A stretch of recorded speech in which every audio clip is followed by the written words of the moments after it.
Alright, hello everyone, my name is Shep, welcome back to the Butcher's Circus. Today we are going to be playing against a brand new opponent called MooGoblin, and he is playing a team that he has said he made on his own, while I am going to be playing a Leper variation of the Halo comp. So instead of having a Crusader here to go for stuns and heals, I will have a Leper to do even more damage. And it looks like, in terms of what my opponent is playing here, it looks like we have a power couple in the front line, so it's going to be a Flagellant with, wow, Crown of Thorns in the finisher. That's not something you see every day.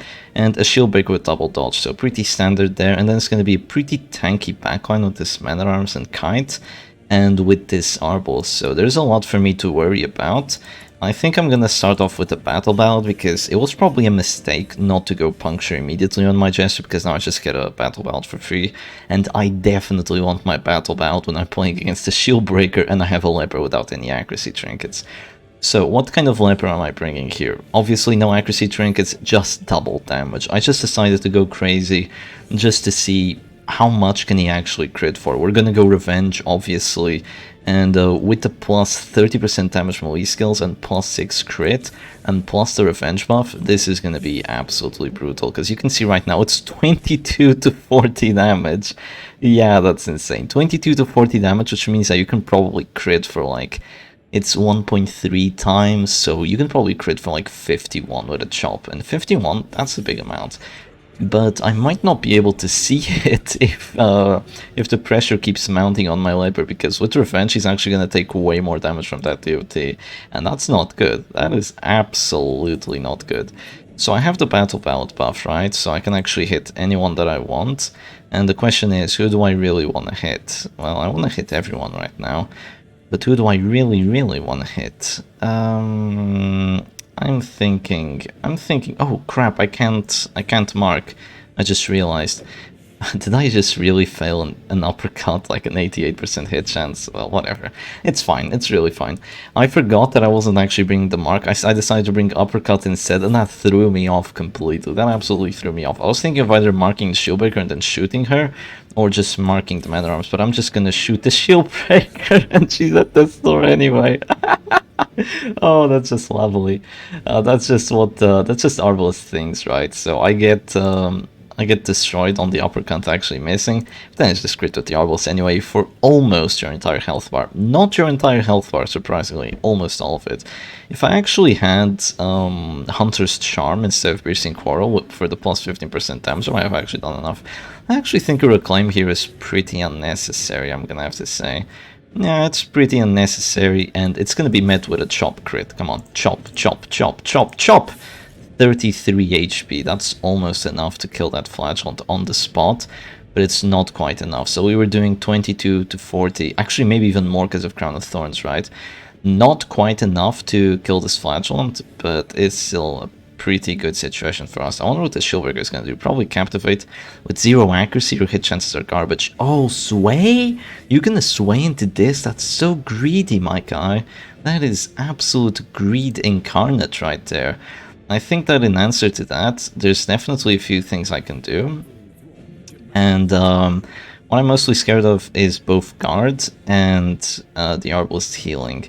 So the Arbalest healing, she doesn't heal for that much unless she gets a crit, so I shouldn't have to be too preoccupied about it, but he does go first by the start of next round, so if I don't get a kill this round, the Flagellant's just gonna go like Redeem or something, and then I'm gonna be totally screwed.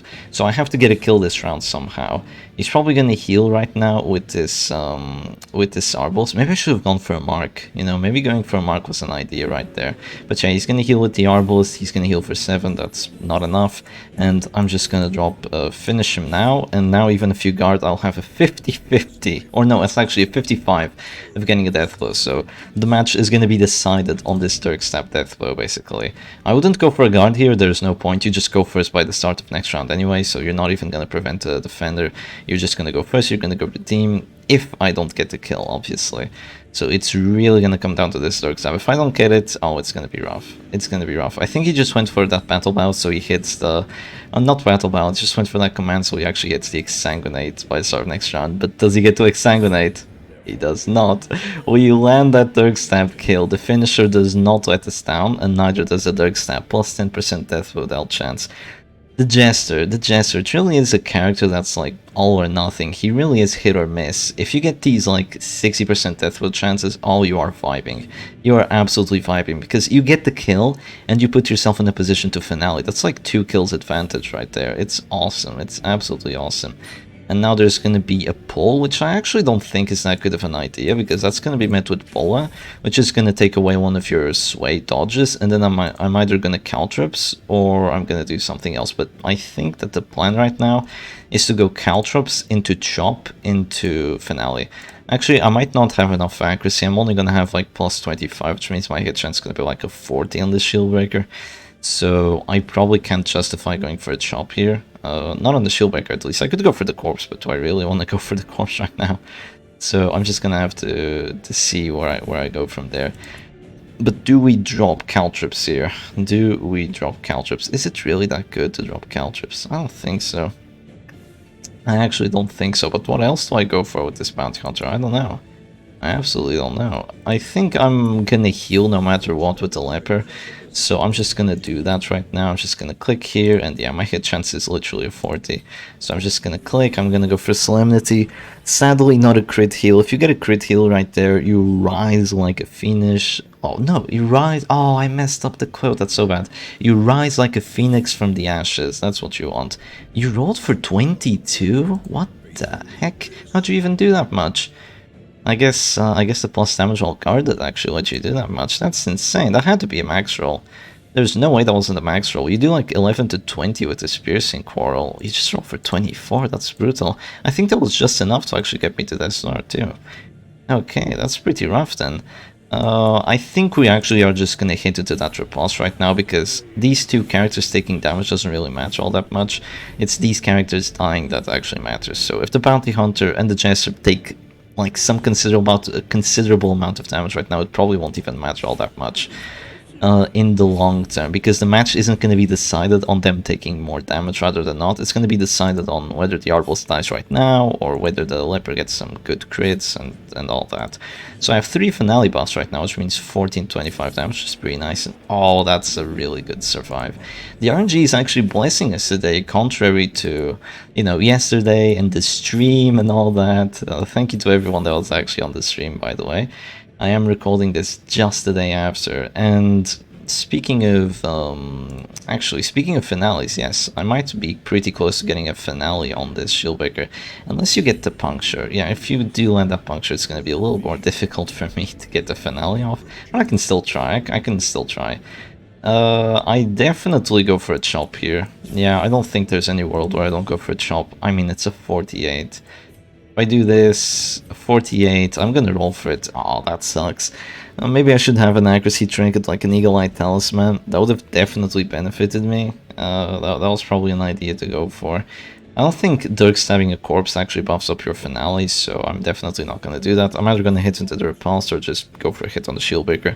But if I go for the Shieldbreaker, I'm probably not gonna get it, which really sucks. Yeah, that really does suck. And the team looks so disrupted right now. This is why you don't play him. This is why you don't play Leper. Because he's gonna go to the back. Yeah, he is gonna go to the back once I'm done with my actions right now.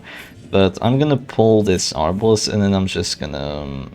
well, I'm gonna try pulling this Arbalest if grappling mitts would work. And then I was gonna drop a Dirk Stab on her, or just go for a Harvest and do some okay damage. But I guess that's not the case right now, so I think I'm just gonna go for a Harvest anyway, right? Do we Harvest here is the question. Do we Harvest or do we move forward so we can actually finale? I think we move forward so we can actually finale. I'm gonna do some damage on this mana arm, so I'm gonna eat a crit out of it. That's 2 repulse crits, by the way. Normally you shouldn't really play into a mana arms repulse like this, because you should have Shield Spike to make that repulse actually scary. Without Shield Spike, his repulse is an absolute joke. I'm actually surprised that it's even got 2 crits, because its chance isn't really all that good. What does this Shieldbreaker go for right now? She's gonna go for an Adder's Kiss on the Arbalest, and the Arbalest is gone sad, which also means my only source of healing, because I don't have a Crusader, so I don't have infinite heals here, which is really bad. But we're just gonna have to deal with it. And right now, there's no world where we don't drop the finale. So 16 to 29, we roll for about average. But that's a dead Shieldbreaker, and even though we don't have Purge right now, we're just gonna drop a Solemnity, and after that I might clear some corpses or something. So I've already forgot, somehow, when the Flagellant died, but I'm thinking it was round 2? I think it was round 2, right? So by round 7 his corpse should be gone, so I'll definitely focus the Shieldbreaker instead if I do have to go for corpses here. That's probably what's gonna happen. So, do I want to click the Leper first, or do I want to click the Bounty Hunter? I'm not sure. I think I'm gonna click the Bounty Hunter first in case she wants to just shoot the Leper. I think I'm okay with this. And I'm gonna go for... oh, I could go for some damage on this Mana Rush, but then I'm eating damage in return. I kind of don't want my Jester to die right now. I don't think taking damage right now is all that good, but doing damage is good. Is it worth it though, is the question. I definitely have to break through that Mana Arm, so I'm gonna go for it. Oh, I get a crit 11, that's nice, that's really nice. That's putting the pressure on my opponent, that's what you always want. You want to put pressure on your opponent, and you want to take it from there. If I were him, I would just drop Battlefield Bandage on this Mana Arms, because I don't have a way of breaking this card. And if you keep the Mana Arms alive, you're winning the match. He's listening, how's that possible? He's not listening, he's just gonna go for the Bandage anyway. And now I'm gonna drop to this store, and come on. No, that's not a crit heal, that's just a 22. I mean, 22 is still a really good amount, obviously. But sadly, not a crit heal. I would have loved it. I would have absolutely loved a crit heal right there, but what can you do? What can you do? I should still be able to do enough damage to that Mana Arms. If I get a crit, you know, if I get a crit chop, I probably still do enough damage on him, even with the 45 prot. It's going to be a sniper shot. Oh, it gets a crit. Why am I getting Arbalisted right now? I am literally getting Arbalisted right now, and I can't even heal the Bounty Hunter. I don't have a Crusader. This sucks so much. If I had a Crusader right now, the match would be over, because there's no way Retribution would ever do any more than 4 damage, so he could never do more than I heal. So that's not nice. That's absolutely not nice. I'm gonna go for a... finish him on this corpse first, just so I use my Bounty Hunter turn, just in case the Leper doesn't do enough for some bizarre reason. And we're just gonna take it from there. You know, maybe if I got a crit on the corpse, I could have gotten the corpse out of the way, but I doubt it. It's gonna be a 25, it's gonna get a crit too. That's actually giving accuracy to the Arbalist. So many crits from this guy, it's brutal. And a Hue right now is getting rid of the corpse for sure, so I'm just gonna go for it. I get a nice crit too, so that's gonna be some stress removed. Oh, a lot of stress removed actually. -9, that's nice. And now, who do I want to go for? That is the question. Do I want to hit into the Repast? Or do I want to hit into the Arbalists? Well, I'm gonna have Hue. I'm most definitely gonna have Hue right now. I don't think you'll be able to even hit my Bounty Hunter actually. This should be pretty good. I'm gonna hint into the Arbalist, as weird as this looks, because I want to keep my finishing characters for just that. I want to keep them for finishing. And with the Bounty Hunter in a tenuous position, and with the Jester in, you know, as kind of like the only finishing character that actually has some HP left and some death res, I want to keep him alive for as long as possible, so I don't really want to eat a repulse right now. I don't think that would be too wise of me. It would definitely not be too wise. He's just gonna guard again right now, I think. Actually, he has 2 rounds left on everything, so he's gonna go command. Oh, that means that he's either gonna have to sacrifice the guard or the repulse next round, so I wonder which one he sacrifices. I'm not sure yet. I don't know what I'd do. Let's see. I definitely picked the Leper right now. Chop 12 to 21, Hue 7 to 13, 8 to 16. I need to get kills ASAP, so I'm gonna go for the Mana Arms. I roll for 18, which is definitely a good amount, and you only get 7 in return. Yeah, it's a joke. Mana Arms Repulse is an absolute joke. If he had Shield Spike, he would have just crit me for 20, but he doesn't have Shield Spike, so we're fine. He's gonna have to drop a bola. Gets a knock. Oh, that's wonderful. Gets a knockback on the corpse, which is really good. And do I just move forward here? I mean, I might suffer... oh, crap. Oh, that's bad, actually. Oh, that's really bad. I don't want to move forward to position 2, because then I'm gonna get Arbalisted. And getting Arbalisted is not good. It's absolutely not good. I'm gonna move to position 3, as weird as this looks. And then I'm gonna pass with the Jester. Right? Yeah, the accept doesn't even do enough. And then I pass with the Jester. Don't go away, corpse, thank you, because the Arbalist right now is the one that actually has Bola and Finisher, so I do not want that to be a kill. Please don't kill. Okay, 40, he doesn't take the kill, which is wonderful, and now the guard is gone too. So right now I can go for Hue for the extra damage, and 20 and 16, that's nice. That's my Leper at this door though, that's not good. And this Arbalest has finisher. Support finisher Arbalest is actually something that isn't mentioned enough, because I actually think it's really good. Support finisher Arbalest just works. You have a finishing character, right? And then you have an Arbalest when your finishing character dies, which is probably gonna happen. And the Arbalest, she's just solid, she's absolutely solid, but Bounty Hunter is way more solid. We just take that immediate death blow. The Leper is gone too, but right now this is gonna be a 2v1, and I still have a Bounty Hunter, which is probably gonna die soon, but after that I'm gonna have a Jester with Dirk Stab and Finisher, and I'll have like 2 moves ahead of this Arbalest because I still have 11 HP and he doesn't have any. So I think that we are in a prime position to just take this match right now. He might not even get to confirm that. He might not even get the death blow on this Bounty Hunter. He does take it. He does take it. Could he still win?